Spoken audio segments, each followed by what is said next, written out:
Sharma. India TV YouTube channel subscribe करिए, bell icon दबाएं। नमस्कार, आप देख रहे हैं इंडिया टीवी, आपके साथ मैं हूं अर्चना सिंह। 26 जनवरी को लाल किले पर हुई हिंसा के मामले में चार्जशीट दाखिल कर दी गई। आज इस मामले पर सुनवाई होनी है। चार्जशीट की कुछ डिटेल्स हमारे पास आ गई। बहुत चौंकाने वाली जानकारियां मिली। 26 जनवरी को लाल किले पर कब्जे का प्लान था। 4 महीने पहले दिल्ली की सड़कों पर हजारों ट्रैक्टर्स इसलिए दौड़े क्योंकि उन्हें साजिश और पूरी प्लानिंग के तहत पंजाब और हरियाणा से दिल्ली लाया गया था। हम जो डिटेल्स आपसे शेयर कर रहे हैं वो बेहद गंभीर है, इसीलिए हमारी रिपोर्ट में दिखाई गई एक एक बात को बहुत गौर से सुनिएगा। दिल्ली हिंसा के पीछे की पूरी इनसाइड स्टोरी क्लियर हो जाएगी। 26 जनवरी को दिल्ली में हुई हिंसा पर बहुत बड़ी खबर आई है। 3232 पन्नों की चार्जशीट में बड़ा खुलासा हुआ है। किसान आंदोलन का कोड रेड क्या है? 26 जनवरी को हिंसा का अनदेखा सच क्या है? दिल्ली में किसने लाल किले कूच करने का ऑर्डर दिया? दंगाइयों का लाल किले वाला असली प्लान क्या था? और इस प्लान को हरियाणा और पंजाब में बैठकर किसने एग्जीक्यूट किया? इसकी पूरी detail minute to minute information के साथ आ गई है। फैक्ट्स चौंकाने वाले हैं।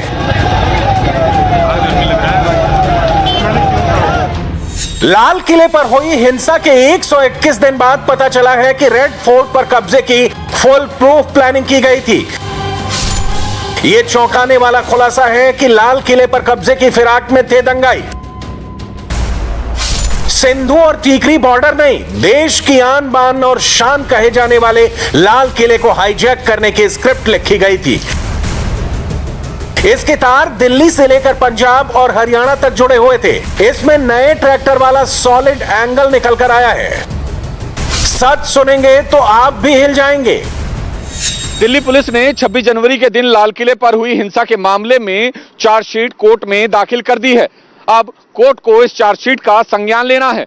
सूत्रों के मुताबिक दिल्ली पुलिस ने चार्जशीट में कहा है कि किसान लाल किले में परमानेंट प्रोटेस्ट साइट बनाना चाहते थे, जिसके लिए प्लानिंग लंबी की गई थी। इतना ही नहीं, दिल्ली पुलिस ने चार्जशीट में यह भी कहा है कि पंजाब और हरियाणा से इस किसान मार्च को कामयाब बनाने के लिए कुछ ट्रैक्टर्स भी खरीदे गए थे और इन ट्रैक्टर्स का डाटा दिल्ली पुलिस ने अपनी इस चार्जशीट में भी दिया है। 4 महीने पहले लाल किले पर दंगाइयों ने जो तांडव किया, उसकी तस्वीरें तो दिल्ली से लेकर अमेरिका तक देखी गई, मगर उस हमले की पूरी इनसाइड स्टोरी अब जाकर सामने आई है। गौर से सुनिएगा एक एक डिटेल।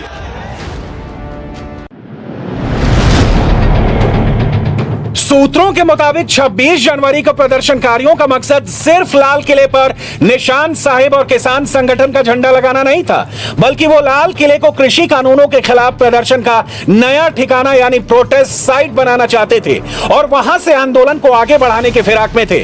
प्रदर्शनकारियों ने जानबूझकर गणतंत्र दिवस का दिन इसलिए चुना ताकि राष्ट्रीय और अंतर्राष्ट्रीय स्तर पर देश की सरकार को शर्मिंदगी झेलनी पड़े।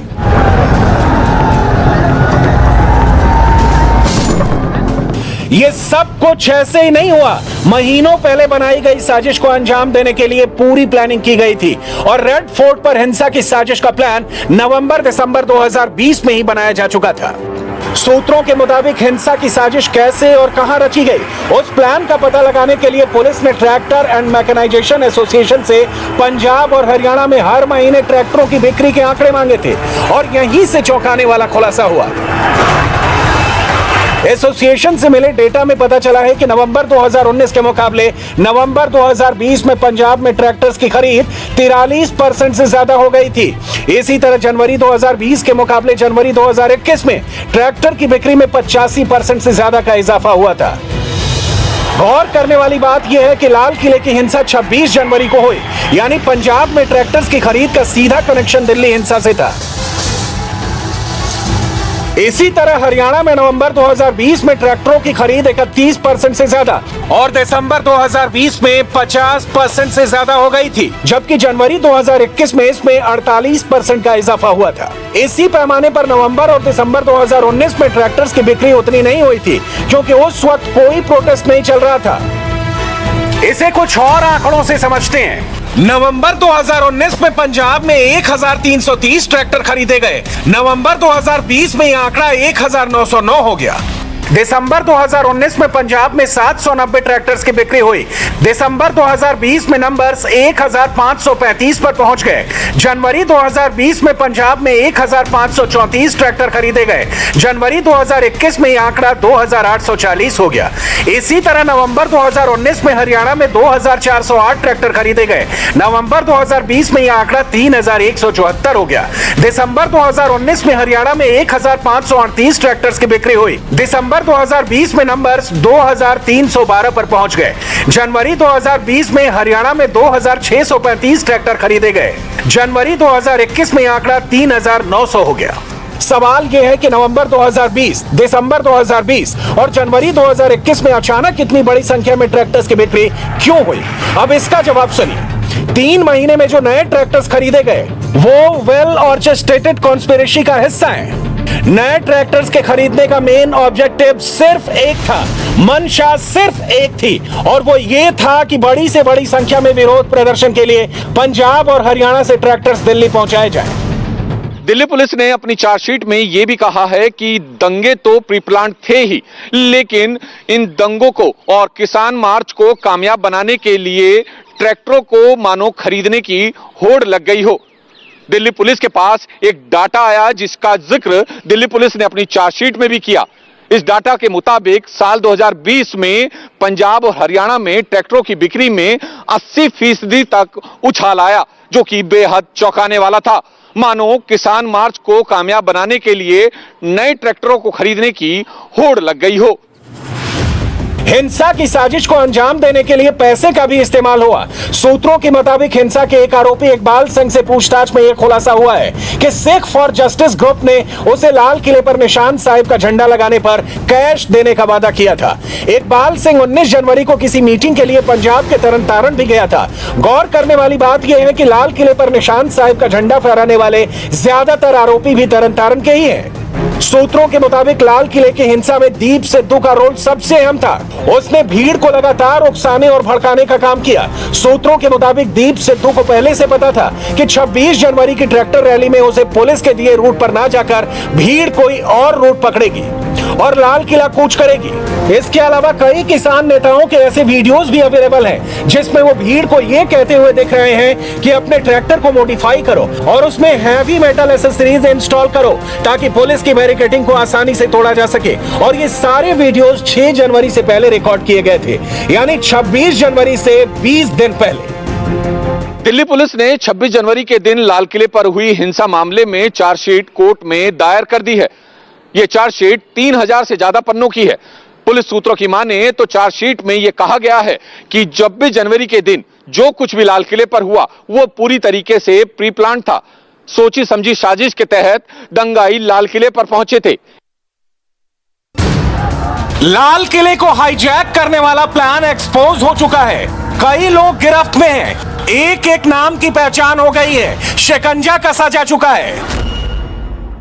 जो चार्जशीट दाखिल की गई है 26 जनवरी के दिन जो लाल किले पर हिंसा हुई थी, उस चार्जशीट के बारे में हम आपसे जानना चाहेंगे कि क्या चार्जशीट कब दाखिल की गई है, कितने पन्नों की है और कितने लोगों को उसमें आरोपी वगैरह बनाया गया। जो 26 जनवरी को जो हिंसा लाल किले के पास में जो बाहर अंदर जो हिंसा कांड हुआ था उसमें 16 लोग गिरफ्तार हुए थे, आरोपी गिरफ्तार हुए थे। बाकियों की जो इन्वेस्टिगेशन जारी है उनको पकड़ने के लिए, ट्रेस आउट करने के लिए। इन 16 गिरफ्तार जो हुए थे आरोपियों के खिलाफ चार्जशीट दाखिला किया गया है। 30 हजारी कोर्ट में दाखिला किया गया है और उसकी अगला डेट वो 28 तारीख को है। उसमें कोर्ट उसमें सुनवाई करेंगे, कॉग्निजेंस लेंगे और इसमें 3424 पेज की चार्जशीट दाखिला किया गया है और साथ ही साथ इन जो हिंसा 26 जनवरी की हिंसा के मामलों की इन्वेस्टिगेशन भी जारी है। मगर इन सब के बीच लाल किले के आरोपी प्रदर्शनकारियों को दाना पानी देने वाले मोदी विरोधी अभी भी सियासी रोटियां सेक रहे हैं, खुलकर उनका सपोर्ट कर रहे हैं। कुछ दिनों से 26 जनवरी में जिस प्रकार से कुछ उपद्रवियों ने लाल किले के ऊपर जो हुड़दंग किया था, जो खिलवाड़ किया था हिंदुस्तान के संविधान के साथ, हिंदुस्तान के लोकतंत्र के साथ, उन हुड़दंगियों पे चार्जशीट करते हुए कहा है आज दिल्ली पुलिस ने कि दरअसल मकसद था कि किस प्रकार से प्रोटेस्ट साइट लाल किले पर शिफ्ट किया जाए। अरविंद केजरीवाल जी, आप तो उस समय व्यस्त थे, 1.5 महीने पहले वाईफाई देना था आपको, वहां पानी का सप्लाई, वहां कियोस्क बनाना, इन सब कामों में, ऑक्सीजन प्लांट तो आप भूल गए थे, आप इन सब कामों में व्यस्त थे। अरविंद केजरीवाल जी, आपको क्या लगता है कि ये जो अराजक तत्व हैं जो 26 जनवरी में आकर के लाल किला पे हुड़दंग मचाना चाहते थे और आज उनके खिलाफ चार्जशीट हो रहा है, क्या आपको नहीं लगता है कि आपको भी माफी मांगनी चाहिए? क्योंकि दिल्ली में अवांछित तत्वों को जिस प्रकार से आपने प्रश्रय दिया, लाल किले पे हुड़दंग मचा, मुझे लगता है आप दिल्ली के मुख्यमंत्री हैं, आपको इस विषय पर भी अपने रिपोर्ट कार्ड में कुछ ना कुछ तो अवश्य कहना चाहिए। इस वक्त भी दिल्ली के बॉर्डर्स पर किसान डटे हुए हैं। दिल्ली से पंजाब तक काले झंडे लहरा रहे हैं। ट्विटर पर #Black Day of Farmers, #6 month of farmer protest और #National Black Day ट्रेंड कराया जा रहा है। 12 विपक्षी दलों ने प्रदर्शनकारी किसानों को अपना फुल सपोर्ट दे रखा है। नाम आपके सामने है, सोनिया गांधी से लेकर शरद पवार, ममता बनर्जी से लेकर हेमंत सोरेन और अखिलेश यादव से लेकर सीताराम येचुरी, सब के सब किसानों के कंधों पर सियासी बंदूक रखकर मोदी पर हमला कर रहे हैं। इस प्रयोगशाला में सबसे ज्यादा एक्टिव अगर कोई है तो वो है कांग्रेस पार्टी। राहुल से लेकर प्रियंका तक सबकी टाइमलाइन इस वक्त काफी बिजी है। राहुल तो सुबह उठते ही एक्टिव हो जाते हैं, कभी झूठी इमेज की स्क्रिप्ट फैलाते हैं तो कभी पीआर स्टंट वाले शब्दों के बहाने मोदी पर निशाना साधते हैं। राहुल गांधी जी, उनकी प्राथमिकता सिर्फ एक ही है। राहुल गांधी जी की प्राथमिकता है झूठ फैलाना, भ्रम की राजनीति करना, जमीन पर उतरकर कोई सेवा कार्य नहीं करना, केवल ट्विटर खेलना, रोज एक ट्वीट कर देना। एक एग्जाम्पल देखिए, कांग्रेस पार्टी के आधिकारिक ट्विटर हैंडल पर बुधवार दोपहर 12 बजे से #National Black Day प्रमोट किया गया। बुधवार रात 9:45 बजे तक नॉन स्टॉप हर घंटे 2 घंटे में किसानों के बहाने मोदी विरोध की नई पटकथा लिखकर फैलाई गई। 10 घंटे के भीतर कांग्रेस की तरफ से 20 ट्वीट्स दागे गए और फिर बाद में कैमरे पर आकर कांग्रेस के नेताओं ने उसी लाइन को आगे बढ़ाना शुरू कर दिया। किसानों की हर एक मांग जायज है, उचित है, उसका हमने अध्ययन किया है और समर्थन किया है कांग्रेस पार्टी ने। पर मोदी सरकार अहंकार में और लालच में, अहंकार भी है कि हमने निर्णय लिया, हम पीछे क्यों हटें, और लालच अडानी के खजाने को भरने का। मैं कहना चाहता हूं, इतना नग्न तांडव भ्रष्टाचार का इसके पहले कभी नहीं हुआ।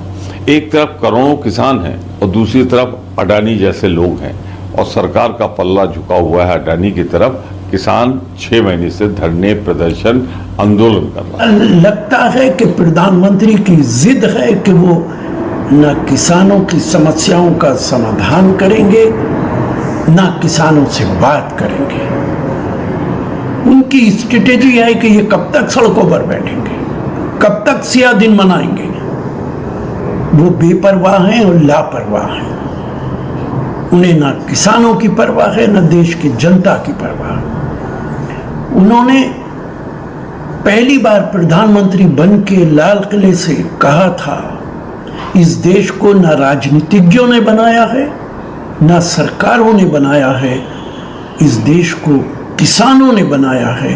और आज शायद वो ये बात भूल गए। सबके डायलॉग सेम टू सेम, हर किसी की बात में मोदी विरोध का सियासी गेम। सबको किसानों का नाम देना है और मोदी पर अटैक करना है।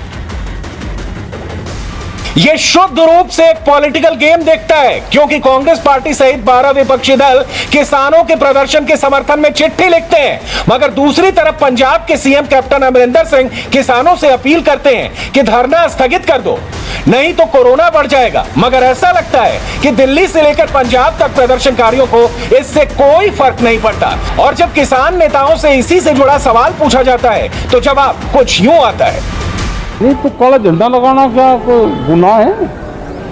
हमको नाराजगी है किसी से तो अपना झंडा लगाएंगे, अपने घर के ऊपर, अपने ट्रैक्टर पर लगाएंगे। ये विरोध प्रदर्शन है और 6 महीने हम यहाँ पे हो गए, तो सरकार ने काले कानून वापसी नहीं दिए, इसलिए हम यहाँ पे बैठे। तो हमारा विरोध है एक किस्म से सरकार का। अब परिस्थिति तो पिछले साल भी खराब थी, कोरोना काल में सरकार कानून लेकर आ सकती है तो कानून वापसी भी हो सकते हैं। हम यहाँ से कहीं नहीं जाएंगे हम यहीं रहेंगे जब सरकार को पूरा फुर्सत हो जाए, पूरा देश की प्रॉपर्टी बेच के जब फुर्सत हो जाए तो जब बात कर लेंगे। हमारे पास में टाइम है फुल, हम कहीं जाने वाले नहीं। यहाँ से न ये स्थान छोड़ देंगे, न आंदोलन छोड़ देंगे, न खेत छोड़ देंगे।